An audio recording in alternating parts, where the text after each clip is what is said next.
I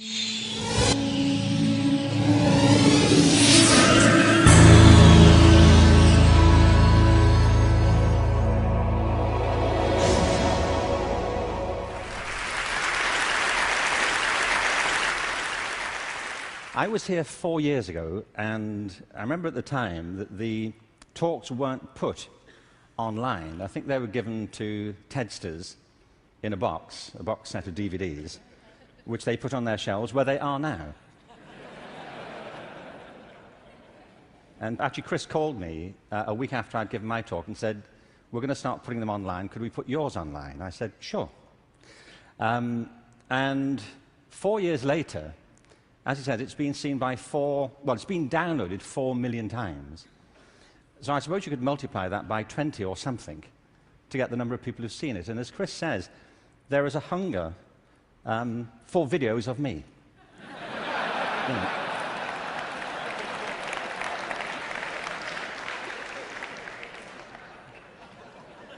Don't you feel?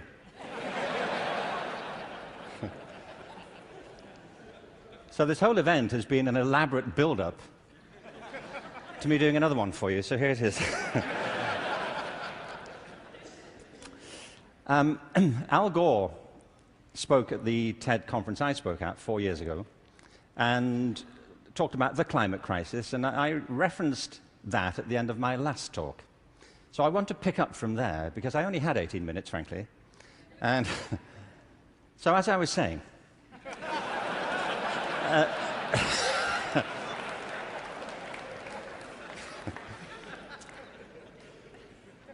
you see, he's right. I mean, there is a major climate crisis, obviously, and I think if people don't believe it, they should get out more. But I believe there's a second climate crisis, which is as severe, which has the same origins, and that we have to deal with the same urgency. And I mean by this, and you may say, by the way, look, I'm good. You know, I have one climate crisis. I don't really need a second one. But this is a crisis of not natural resources, though I believe that's true, but a crisis of human resources. I believe fundamentally, as many speakers have said during the past few days, that we make very poor use of our talents. Very many people go through their whole lives having no real sense of what their talents may be, or if they have any to speak of. I meet all kinds of people who don't think they're really good at anything. Actually, I kind of divide the world into two groups now. Jeremy Bentham, the great utilitarian philosopher, once spiked this argument. You know, he said there are two types of people in this world: those who divide the world into two types, and those who do not. Well, well, I do. And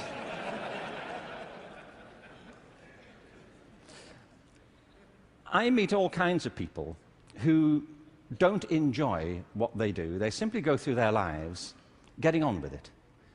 They get no great pleasure from what they do. They endure it rather than enjoy it and wait for the weekend. But I also meet people who love what they do and couldn't imagine doing anything else. If you said to them, "Don't do this anymore," they'd wonder what you were talking about. Because it isn't what they do, it's who they are. They say, "But this is me. You know, it would be foolish for me to abandon this because it speaks to my most authentic self." And it's not true of enough people. In fact, on the contrary, I think it's still true of a minority of people. And I think there are many possible explanations for it, and high among them is education. Because education, in a way, dislocates very many people from their natural talents. And human resources are like natural resources. They're often buried deep. You have to go looking for them. They're not just lying around on the surface. You have to create the circumstances where they show themselves. And you might imagine education would be the way that happens, but too often it's not. Every education system in the world is being reformed at the moment, and it's not enough. Reform is no use anymore, because that's simply improving a broken model. What we need, and the word's been used many times during the course of the past few days, is not evolution, but a revolution in education. This has to be transformed into something else.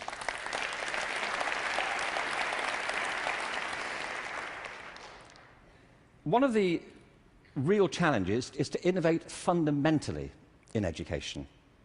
Innovation is hard because it means doing something that people don't find very easy for the most part. It means challenging what we take for granted, things that we think are obvious. The great problem for reform or transformation is the tyranny of common sense. Things that people think, well, they can't be done any other way because that's the way it's done. I came across a great quote recently from Abraham Lincoln, who I thought you'd be pleased to have quoted at this point.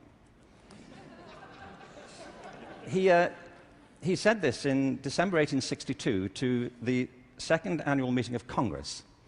I ought to explain that I have no idea what was happening at the time. We don't teach American history in Britain. We suppress it. You know, this is our policy, so... So no doubt something fascinating was happening in December 1862, which the Americans among us will be aware of. But he said this: the dogmas of the quiet past are inadequate to the stormy present. The occasion is piled high with difficulty, and we must rise with the occasion. I love that. Not rise to it, rise with it. As our case is new, so we must think anew and act anew. We must disenthrall ourselves, and then we shall save our country. I love that word, disenthrall. You know what he means? That there are ideas that all of us are enthralled to, which we simply take for granted as the natural order of things, the way things are. And many of our ideas have been formed not to meet the circumstances of this century, but to cope with the circumstances of previous centuries. But our minds are still hypnotized by them, and we have to disenthrall ourselves of some of them. Now, doing this is easier said than done. It's very hard to know, by the way, what it is you take for granted. And the reason is that you take it for granted. So let me ask you something you may take for granted. How many of you here are over the age of 25? That's not what I think you take for granted. I'm sure you're familiar with that already. But are there any people here under the age of 25? Great. Now, those over 25, could you put your hands up if you're wearing a wristwatch? Now, that's a great deal of us, isn't it? Ask a room full of teenagers the same thing. Teenagers do not wear wristwatches. I don't mean they can't or they're not allowed to, they just often choose not to. And the reason is, you see, that we were brought up in a pre-digital culture, those of us over 25, and so for us, if you want to know the time, you have to wear something to tell it. Kids now live in a world which is digitized, and the time for them is everywhere. They see no reason to do this. And by the way, you don't need to do it either, it's just that you've always done it, and you carry on doing it. My daughter never wears a watch. My daughter Kate, who's 20, she doesn't see the point. You know, as she says, you know, like, it's a single-function device. You know, like how lame is that? You know, and I say, no, it tells the date as well. You know, it has multiple functions. But you see, there are things we're enthralled to in education. Let me give you a couple of examples. One of them is the idea of linearity. That it starts here, and you go through a track, and if you do everything right, you will end up set for the rest of your life. Everybody who's spoken at TED has told us implicitly or sometimes explicitly a different story. That life is not linear, it's organic. We create our lives symbiotically as we explore our talents in relation to the circumstances they help to create for us. But you know, we have become obsessed with this linear narrative. And probably the pinnacle for education is getting you to college. I think we are obsessed with getting people to college. Certain sorts of college. I don't mean you shouldn't go to college, but not everybody needs to go, and not everybody needs to go now. Maybe they go later, not right away. I was up in San Francisco a while ago doing a book signing. There was this guy buying a book. He was in his 30s, and I said, "What do you do?" And he said, "I'm a fireman." And I said, "How long have you been a fireman?" He said, "Always. I've always been a fireman." And I said, "Well, when did you decide?" He said, "As a kid." He said, "Actually, it was a problem for me at school, because at school, everybody wanted to be a fireman." He said, "But I wanted to be a fireman." You know, and he said, "When I got to the senior year of school, my teachers didn't take it seriously. This one teacher didn't take it seriously." He said, "I was throwing my life away if that's all I chose to do with it. That I should go to college, I should become a professional person, I had great potential, and I was wasting my talent to do that. And he said it was humiliating because he said it in front of the whole class, and I really felt dreadful. But it's what I wanted. And as soon as I left school, I applied to the fire service and I was accepted. And he said, you know, I was thinking about that guy recently, just a few minutes ago when you were speaking about this teacher. He said, because 6 months ago, I saved his life. He said he was in a car wreck, and I pulled him out, gave him CPR, and I saved his wife's life as well. He said, I think he thinks better of me now.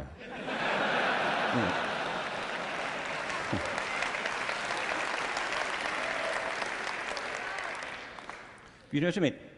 Human communities depend upon a diversity of talent, not a singular conception of ability. And at the heart of our challenges, at the heart of the challenge is to reconstitute our sense of ability and of intelligence. This linearity thing is a problem. When I arrived in LA about 9 years ago, I came across a policy statement, very well intentioned, which said college begins in kindergarten. No, it doesn't.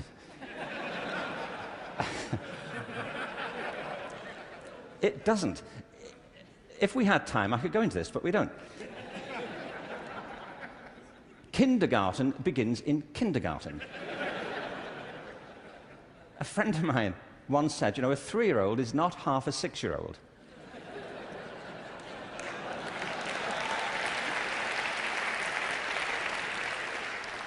They're 3.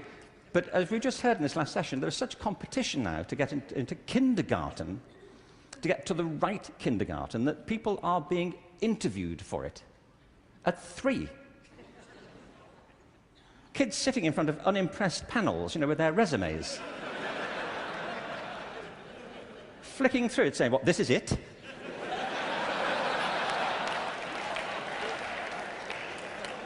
You've been around for 36 months and this is it. You know,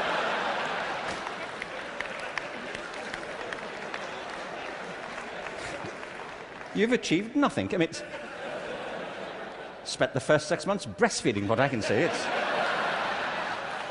I mean,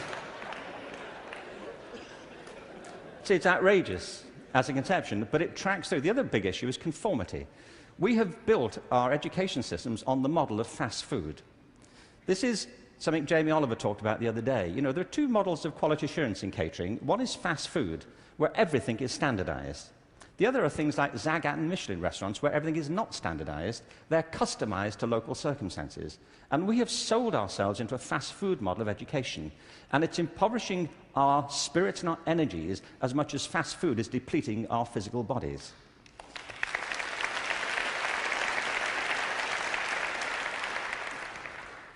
I think we have to recognize a couple of things here. One is that human talent is tremendously diverse. People have very different aptitudes. I worked out recently that I was given a guitar as a kid at about the same time that Eric Clapton got his first guitar.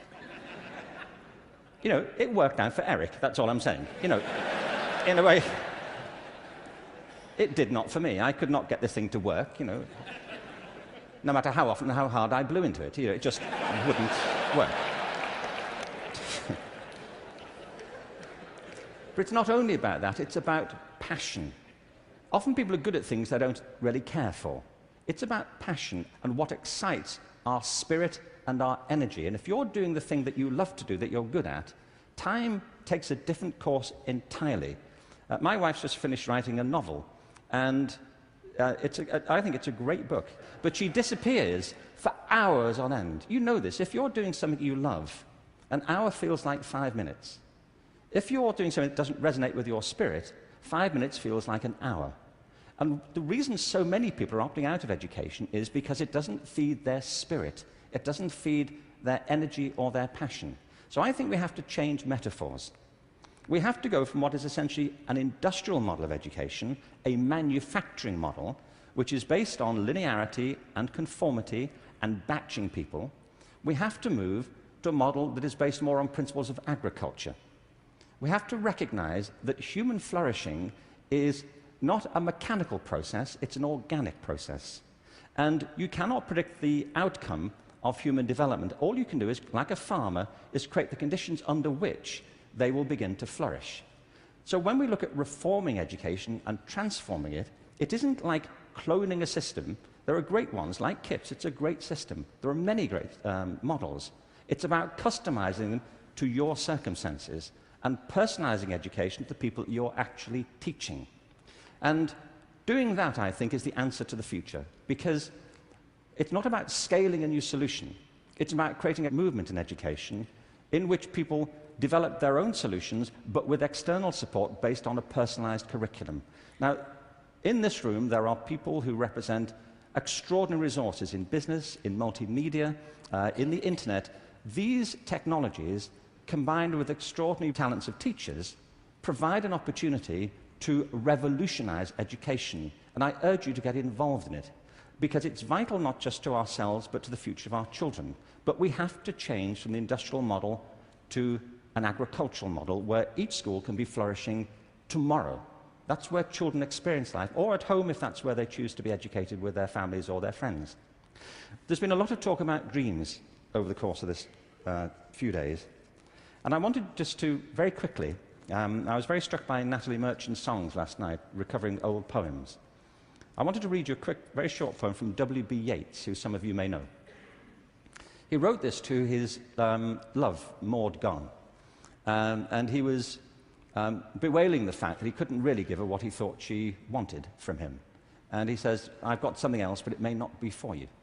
He says this: "Had I the heavens embroidered cloths, enwrought with gold and silver light, of blue and the dim and the dark cloths, of night and light and the half-light, I would spread the cloths under your feet.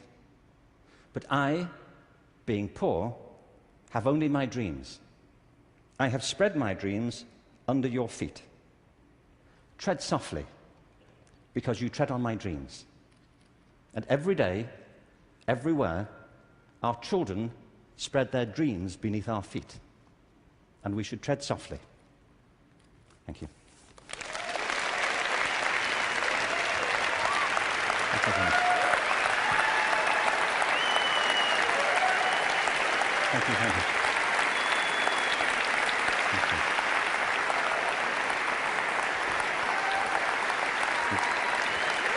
Thank you very much.